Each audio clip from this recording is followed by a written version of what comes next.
ले जाए। यहाँ बात आई कि कुछ लोग अमीर हैं, वो तो अपना फिदिया दे देंगे, गरीब क्या करेंगे। हमने तो आपके पीछे लग के ये काम किया है। कहा मजमूई तौर पे चंदा इकट्ठा करो, वो माल इकट्ठा करके नबी को देंगे, अपने बंदे आजाद करवाएंगे। तवज्जो से सुनिएगा, जब चंदा मुहिम शुरू हुई तो चंदा मांगते मांगते एक घर आया जिस घर के अंदर हजरत शीमा रहती थी। वो नबी की दूध शरीक बहन थी। 50 साल से ज्यादा का अरसा बीत गया, मुलाकात नहीं हुई। आज जब उसके कबीले वाले उसके दरवाजे पे चंदा मांगने आए, वो इस कबीले की बहू थी। बहू नो नो सी उस कबीले दी। कहा फिदिया के लिए माल इकट्ठा कर रहे हैं, अपना हिस्सा डाल। हमारे 6000 बंदे मोहम्मद कैदी बना के ले गए, बंदे छुड़वाने हैं। उसने जब हुजूर का नाम सुना, कहा कौन मोहम्मद? बताया गया मोहम्मद बिन अब्दुल्ला। उसने कहा वो मक्के के रहने वाले, वो कुरैशी, अब्दुल मुत्तलिब के पोते। हाँ हाँ अगली बात कर, दे कुछ देना है तो। उसने कहा अगर तो वो ले गए तो फिर कोई माल इकट्ठा करने की जरूरत नहीं, मुझे ले चलो, 1 रुपया नहीं लगने दूंगी, तुम्हारे 6000 कैदी आजाद करवा के लाऊंगी। गरीब औरत थी, तो पता है ना, माड़ा बंदा गल करे ना ते गल चंगी भी करे ते हवा च उड़ा दी जाती, ते कोई चंगा सेठ अमीर तरीन वड्डा बंदा गल करे चवल भी मारे ना, आदन बाबा चौधरी साहब कमाल कर दे। ऐसे ही है ना। तो वहां गरीब खातून थी, कबीले की सबसे गरीब औरत, चादर भी वो जिस पे कई जगह पे पैबंद लगे हुए, कपड़े भी वो जिस पे टाकियां लगी हुई। उसने कहा मुझे ले चलो। उन्होंने कहा बीबी की गल कर रही है, 6000 बंदा कैदी, 1 रुपया नहीं लगने देगी, तेरा वहां क्या रिश्ता है? कहा ये मुझसे ना पूछो, उनसे पूछना मैं उनकी क्या लगती हूं। बात करने का मकसद क्या है? वो सगी बहन नहीं है हुजूर इस्लाम की, दूध शरीक बहन है। अगर दूध शरीक बहन को वीर पे इतना मान है, हमने कभी सोचा हमारी सगी बहनों को हम पे कितने मान होंगे? यहां का तो मुझे पता नहीं है। हमारे कुछ इलाके ऐसे हैं, बहन विरासत में से हिस्सा मांगे तो सारी फैमिली, पूरा कबीला कहते तो फलां दी धी ने हिस्सा मांग लिया। ओ खुदा दिया बंदे यार, रब उदा हिस्सा मुकर्रर कीता, तू किस दलील नाल मांग रहे हैं? जाने कुरान दा हुक्म है। मैं कहा बेटी वास्ते भी कुरान दा हुक्म है। सबसे मनहूस लफ्ज बेटी के पैदा होते जो हम बोलते हैं, ये पराया माल है, ये पराया माल है ना, ये तेरे जिगर का टुकड़ा है। मेरे मुस्तफ़ा करीम अलैहिस्सलाम ने अपनी शहजादी सैयदा तय्यबा ताहिरा आलिमा फाजिला साबिरा शाकिरा नय्यरा मुनव्विरा हाफिजा कारिया फकीहा मलिका फिरदौस बरी खातून जन्नत सलामुल्लाह अलैहा, आपके बारे में फरमाया फातिमा मेरे जिगर का टुकड़ा है। हुजूर अलैहिस्सलातु वस्सलाम ने इरशाद फरमाया, जब माथा चूमते हैं तो फरमाते हैं शमम तू रीहा फातिमा, जब मैं फातिमा का माथा चूमता हूं मुझे जन्नत की खुशबू आती है। और अपनी एलिया मोहतरमा जनाब खदीजतुल कुबरा को वफात के बाद जब सरकार हर मौके पे याद करते हैं तो पूछा जाता है आका अभी आप खदीजा को भूले नहीं? हुजूर अलैहिस्सलाम फरमाते हैं मैं उस खदीजा को कैसे भूल जाऊं जिसके शिकम से अल्लाह ने मुझे फातिमा जैसी बेटी अता की। हाज़रीन कराम, यहाँ ये दूध शरीफ बहन है। किसी ने कहा यार वो कौन सा कह रही है कि मेरा नाम लो, वो कहती है मुझे ले चलो, हो सकता है इसका कोई रिश्ता हो, इसको वहां ले चलो। अब हजरत शीमा तैयार हुई, मदीना पाक पहुंची, दिल में ख्याल आया 50 साल हो गए वीर को मिले, पता नहीं मुझे कैसे पहचानेंगे, अपनी पहचान कैसे करवाऊंगी। जिनकी बहनें हैं ना, कभी कभी उनसे हाल पूछ लिया करो। अगर वो शादीशुदा है तो सिर्फ फोन करके यार पूछ लिया करो। बाप जिंदा नहीं है तो कहा करो अब्बा जी नहीं है, कोई बात नहीं, अल्लाह की मर्जी थी, मैं तेरे सर पे हूं, बस इतना, सिर्फ इतना जुमला उसके लिए काफी होगा। वो किसी चीज का तुमसे तकाजा नहीं करेगी, वो तो अपना हिस्सा भी तुझे लिख के देने के लिए तैयार है। इसलिए ये बड़ा नाजुक रिश्ता है। अगर माँ जिंदा नहीं, अपनी बहन से दुआ करवा के देता। बहनों की दुआ वीरों के हक में रब रद्द नहीं करता, बेटियों की दुआएं बाप के हक में मेरा रब रद्द नहीं फरमाता, माओ की दुआएं, वालिदैन की दुआएं बच्चों के हक में रब रद्द नहीं फरमाता। अब हजरत शीमा वहां पहुंची, तवज्जो जरा मेरी तरफ रखिएगा, इस बात को मैंने कंप्लीट करना है। जिस वक्त हजरत शीमा वहां पहुंची तो सोचा कि मैं वीर को तारुफ कैसे करवाऊंगी। दिल में सोचा, भाई तवज्जो है, दिल में सोचा कि जब मैं वहां पहुंचूंगी ना तो जो मैं बचपन में लोरी पढ़ा करती थी ना हुजूर को उठा के, मैं वो लोरी पढ़ूंगी तो यकीनन वीर को वो लफ्ज याद होंगे, मुझे पहचान जाएंगे। अब सरदार साथ थे, शीमा अंदर दाखिल होने लगी, साहबा दरवाजे में खड़े हैं, बीबी कौन हो, अंदर जाने से पहले तारुफ करवाओ। कहा मैं तुम्हारे नबी की बड़ी बहन हूं। तलवारें भी झुक गई, सर भी झुक गए। हजरत शीमा जब अंदर दाखिल हुई ना तो सोचा अब क्या करूं, कैसे तारुफ, तो लोरी शुरू कर दी। वो जो शीमा ने लोरी पढ़ी उसके अल्फाज सुनाऊं। जनाबे शीमा अंदर दाखिल हुई, जाके लोरी शुरू की, या रब्बाना इब्किलाना मुहम्मदा हत्ता अराहू या फी अम्मा अमरदा सुम्मा अराहू सय्यदम मुसव्वदा व अकबिद आदीही माअल हुस्सदा। ये लोरी के अल्फाज जब मेरे और आपके आका ने सुने, सरकार खड़े हो गए।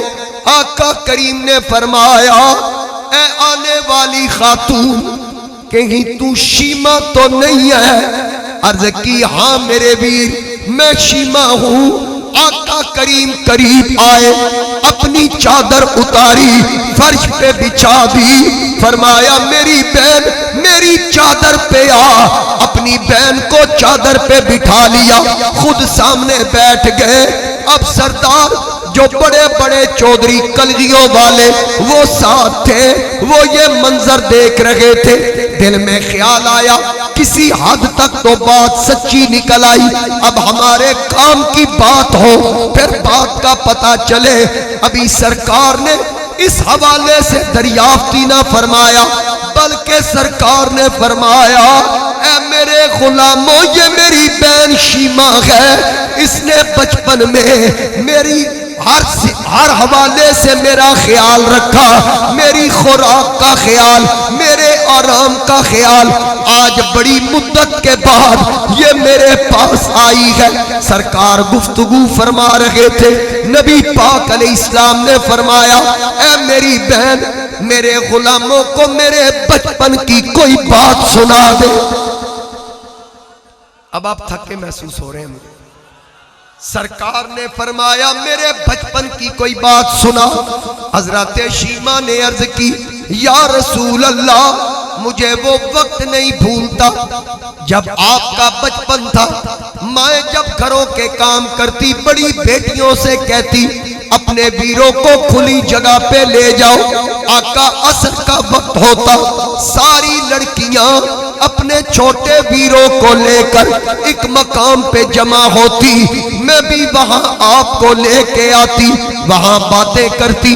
कोई कहती है मेरे वीर की आंख देखो, कोई कहती है मेरे वीर का गोरा रंग देखो, कोई कहती है मेरे वीर के घने बाल देखो। या रसूल अल्लाह जब मैं आपको लेके आती थी तो जिसकी नजर आपके चेहरे पे पड़ती थी वो अपने वीर को भूल जाती थी। आपको देखकर हर जबान पे ये होता, पहली नजरे लुट लिया माही तेरे हार शिंगारा, कातिल नैन ते कुंडल जुल्फा पैया दूरों मारन मारा। किसे नू कोल नहीं फड़कन दिता तेरे हुस्न दे पहरेदारा, एक ही कल्ला तू नहीं आजम इत्थे हो गए कत्ल हजारा। क्या बात, अल्लाह।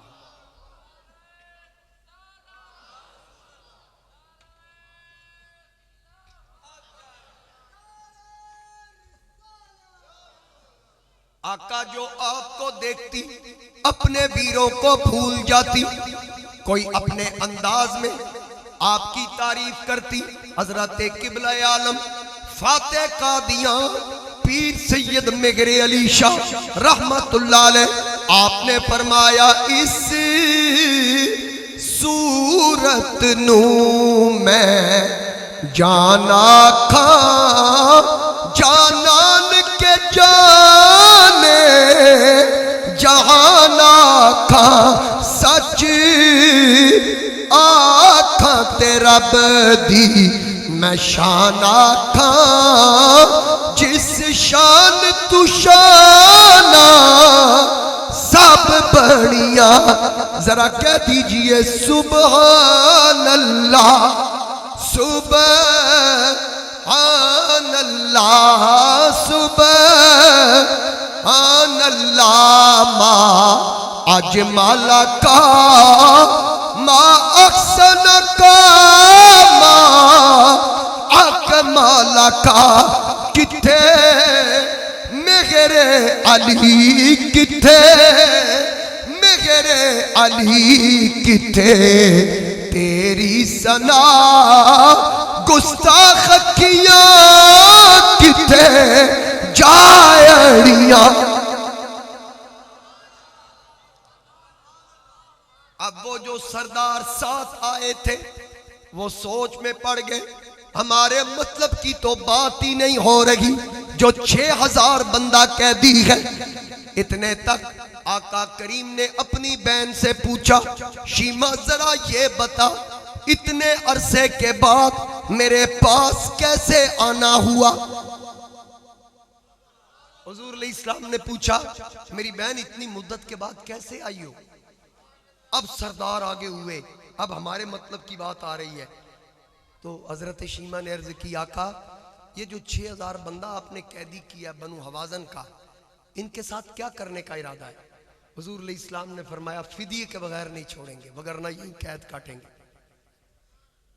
अर्ज की गई, आका अगर मैं सिफारिश करूं तो। फरमाया तू इनकी क्या लगती है। आका ये मेरा ससुराली कबीला है, मेरी इस कबीले में शादी हुई है। हुजूर अलैहिस्सलाम ने फरमाया अच्छा चल बता तू क्या चाहती है। 6000 बंदा कह दिए, एक बंदा छुड़ाना औखा है, तो जिथे 6000 होवे तो होवे भी जंगी कह दी। सरकार अपनी बहन नू फरमाया, मेरी बहन गल कर, इन नलके करना है। हजरत शीमा ने अर्ज की, आका गलती कर बैठे हैं, इनको पता नहीं था, मैं सिफारिश करती हूं या रसूल अल्लाह कुछ भी ना लें, सबको छोड़ दो, 1 रुपया भी ना ले, सबको छोड़ दें। सरदारों ने देखा अब जवाब क्या आता है, 6000 कैदी, लेना भी कुछ नहीं, छोड़ दें, हमने उनके बंदे भी मारे हैं। हुजूर अलैहिस्सलाम ने तबस्सुम फरमाया मेरी बहन एडा निक्का काम ते आप आई है, इन्हां सरदारां नूं आखदी है मेरे अगे तेरा ना चाहते मैं सारे कैदी लैके आप तेरे बूहे ते आ जांदा। ये बहन की कदर मुस्तफा करीम अलैहिस्सलाम कर रहे हैं। हुजूर अलैहिस्सलाम ने फरमाया सारे कैदी लेकर मैं तेरे दरवाजे पे आ जाता। ठीक है मेरे गुलामों खोल दो हथकड़ियां, खोल दो ताले। मेरी बहन ने जिंदगी में मुझसे कुछ नहीं मांगा, और मेरी बहन ने अगर आज मुझसे सवाल किया, इसने मेरे करार के साथ इसका करार था, मेरे चैन के साथ इसका चैन था, इसने बचपन में मेरी बड़ी खिदमत की है, लिहाजा छोड़ दो, मेरी बहन की सिफारिश है, हथकड़ियां खोल दो। तवज्जो कीजिए, सारे कैदी आजाद होके खड़े हो गए, सारे 6000 कैदी खड़े हैं। हुजूर अलैहिस्सलाम ने फरमाया बकरियां लाओ, इधर देखे भाई मेरी तरफ। आका करीम अलैहिस्सलाम ने फरमाया बकरियां लाओ, बकरियों का पूरा रेवड़ आ गया। आका करीम अलैहिस्सलाम ने फरमाया ऊंटों की कतार लाओ, ऊंटों की कतार आ गई। फरमाया कि ऊंटों की पुष्ट पे माल लाद दो, जितना ये बर्दाश्त कर सकते हैं बोझ। ऊंटों की पुश्तों पे माल लाद दिया गया, पूरी कतार खड़ी है, बकरियों का अनगिनत रेवड़ खड़ा है। अर्ज की आका अब इनका क्या करना है। फरमाया भैना बूए ते आन ते खाली नहीं टोरियां जांदियां, ये मैं अपनी बहन को सारा माल तोहफे में दूंगा, बस ये बात करने की देर थी। सरकार ने फरमाया पकड़ मेरी बहन, ये ऊंटों की नकेल, ये बकरियों का रेवड़, ये सारा तेरा है। जब आई थी कबीले की सबसे गरीब औरत थी, जब वीर के दरबार से उठ के गई, कबीले की सबसे अमीर औरत बन के गई। अब मेरे मुस्तफ़ा करीम के गुलामों, वो कैदी खड़े हैं, उनके सरदारों ने कहा चलो आजाद हो गए हो। उन्होंने कहा असी आजाद नहीं होए, असी कैदी होए ही होना, असी कैदी होए ही होना। क्या हुआ? वो 6000 बंदा जो बंदे मार मरा के नहीं माना, जो तलवारों के साथ तलवारें टकरा के नहीं माना, मेरे नबी का अपनी बहन के साथ किरदार देखा, 6 का 6000 बंदा मोहम्मद का कलमा पढ़ के दीन में दाखिल हो।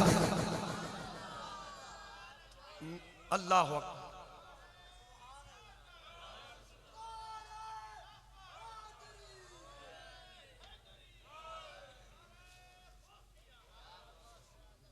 बात की समझ आई है?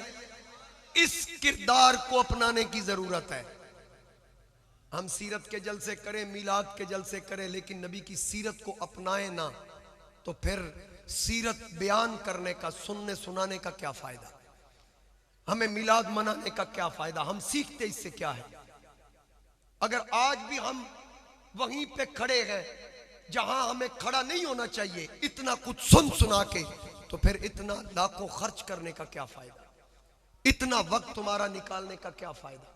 मेरे हुजूर अलैहिस्सलाम, हम जिस नबी के उम्मती है ना, एक दिन नबी पाक अलैहिस्सलाम का दरिया रहमत जोश में आया। हुजूर अलैहिस्सलाम ने जनाब उम्मुल मोमिनीन सैयदा आयशा पाक से फरमाया, आयशा मांग, आज तू जो मांगेगी नबी तुझे अता करेगा। अब कोई बंदा कहे, आपको कोई कहे मांगो जी क्या मांगते हो, आप देखेंगे कि इसका दायरा कहां तक है। सूबे का वजीर आला कहे मांग क्या मांगता है, तुम्हें पता होगा कि ये क्या कुछ कर सकता है। वजीर आजम कहे मांगो क्या मांगते हो, तुम्हें पता होना चाहिए उसका इख्तियार कहां तक है। जब खुदा की खुदाई का बादशाह पूछे आयशा मांग क्या मांगती है, मैं तुझे अता करूंगा, तो मोमिनों की माँ कहती आका मुझे थोड़ा वक्त दीजिए। पर मैं क्या मतलब, अब्बा जी से मशवरा कर लूं, जनाबे सिद्दीक अकबर से पूछ लूं कि हुजूर पूछ रहे हैं मांग क्या मांगती है, आका मुझे इजाजत दें, मैं अब्बा जी से मशवरा करके हूं मैं क्या मांगू।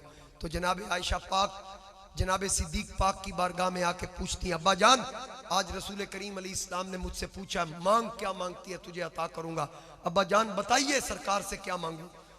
तो जनाब अबू बकर सिद्दीक फरमाने लगे, बेटी मेरे लिए कुछ ना मांगना, अपने लिए कुछ ना मांगना, अपने खानदान के लिए कुछ ना मांगना, बस हुजूर से इतना पूछ कि जो मेराज की रात उम्मत की बख्शिश का वादा हुआ है, तो अल्लाह ताला ने 30,000 कलामे ममनुआ किया है कि इस बात पे तुम्हारे उम्मती की बख्शिश होगी।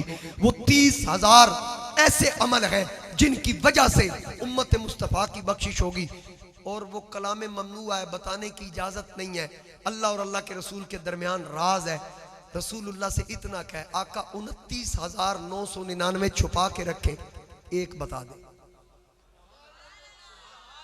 सिर्फ एक बता दे या रसूलुल्लाह एक दस दो केड़ियां गल्लां ने। जनाब आयशा सिद्दीका वापस आई, हुजूर से पूछा आका आपने फरमाया था मांग क्या मांगती है, मैंने अब्बा जी से मशवरा कर लिया। हाँ आयशा मांग। अर्ज की वो जो अल्लाह ने आपसे उम्मत की बख्शिश के वादे किए थे 30,000 कलाम, उसमें से एक बता दे। सरकार ने फरमाया वो तो इजाजत नहीं है बताने की। अर्ज की आका जब आपने पूछा था ये फरमाया था इसके अलावा मांग, मंगण दा चज होना चाहिए। आका आपने फरमाया था इसके सिवा मांग, तो अल्लाह ताला ने फरमाया महबूब ये आपकी शान के लायक नहीं कोई आपसे सवाल करे, आप इनकार करें, मैं रब आपको इजाजत देता हूं, आयशा को एक बता दो। अब सरकार ने फरमाया जब मैंने अल्लाह की बारगाह में उम्मत की बख्शिश की बात की, तो मेरे रब ने फरमाया महबूब उम्मत के बारे में मगमूम ना होइए। ऐ महबूब अगर आपके ये एक बात सिर्फ बताई जा रही है, 29,999 पे पर्दा है, उसमें से एक सुनिए कि अगर आपके किसी उम्मती के पैर में कांटा चुभ जाए, दूसरा उम्मती देख रहा हो, रिश्ता नहीं है उसके आपस में, रिश्तेदारी नहीं है, देखा भी एक दूसरे को पहली बार है, एक को कांटा चुभा, दूसरा देखने वाला लगता कुछ ना हो, बस उसकी चुभन को महसूस करे। जब एक को कांटा चुभे दूसरा कहे हाय यार उन्हें कितनी तकलीफ हुई होनी। मेरे रब ने फरमाया जिसके पैर में कांटा चुभा है वो कांटे की तरफ झुकेगा निकालने के लिए, जो हाय करेगा ना महबूब कांटे वाले का कांटा बाद में निकलेगा, मैं हाय करने वाले को जन्नत पहले अता कर दूंगा।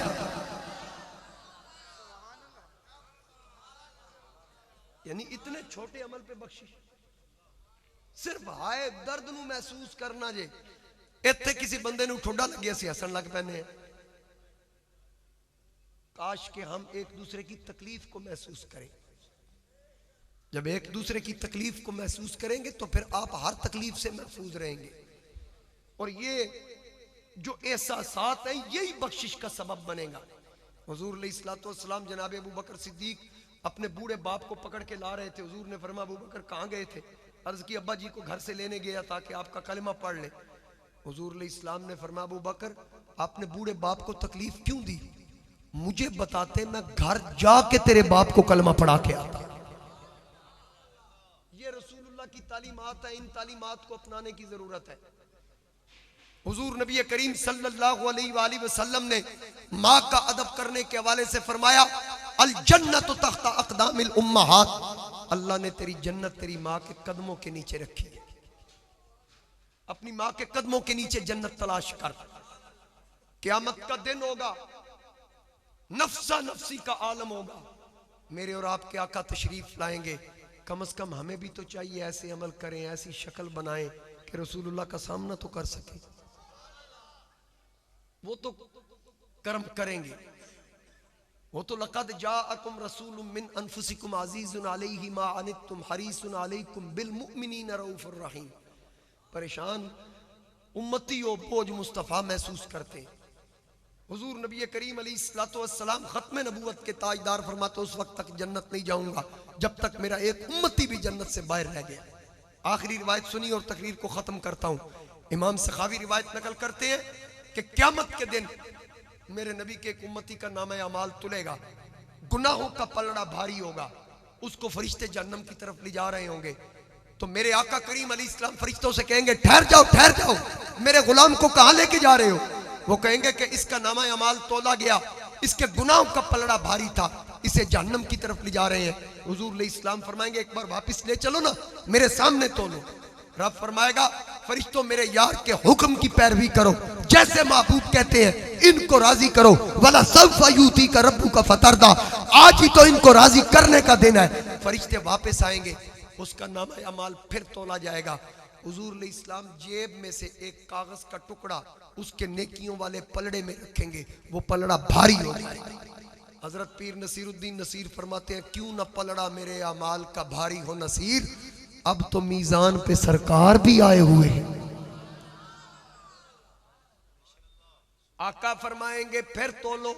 सरकार एक कागज का टुकड़ा उसकी नेकियों के पलड़े में रखेंगे, वो पलड़ा भारी हो जाएगा।